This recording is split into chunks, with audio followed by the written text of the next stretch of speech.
Hello and welcome to Luxembourg. We're here for Intertrust Group's Private Market Insights event. I'm Tony Griffiths with Global Fund Media, and I'm joined by Oriane Schoonbroodt, PwC. Welcome, Oriane. Hello, Tony. So, in terms of the amount of data that is out there for due diligence, public markets, there's lots of it. Private markets, less so.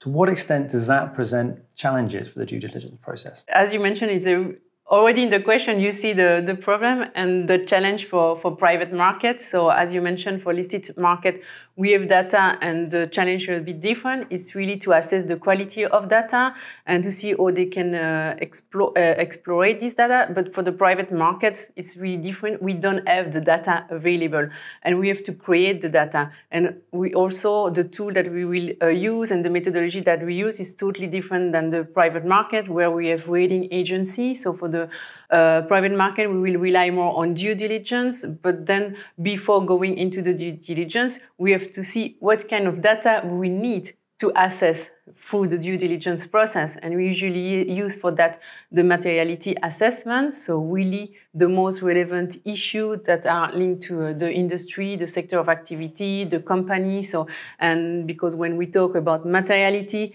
it's different from one company to the other one, from asset to the other one. It depends on the size, the location, the industry, the sector of activity. So really the first thing to assess is what kind of data we need to really be able to assess the company and to create then this data. So that's the most important challenge when we talk about, yes, private market.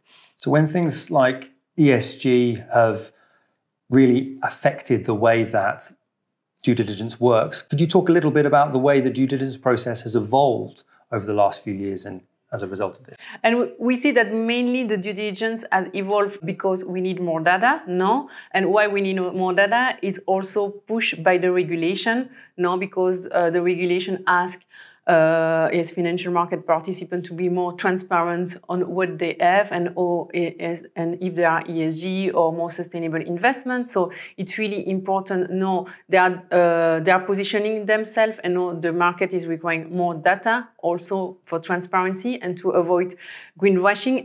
So the private markets due diligence professional has additional tools, new techniques, but also maybe less data than in public markets. Does that mean there are opportunities there as well? There is extremely a lot of opportunity for tool developments and also I think for advisor as we are. It's an opportunity. So it's for sure a risk and an impact that should be assessed, but it's an opportunity for everyone. Great, Oriane. Thank you for your insight. Thank you very much.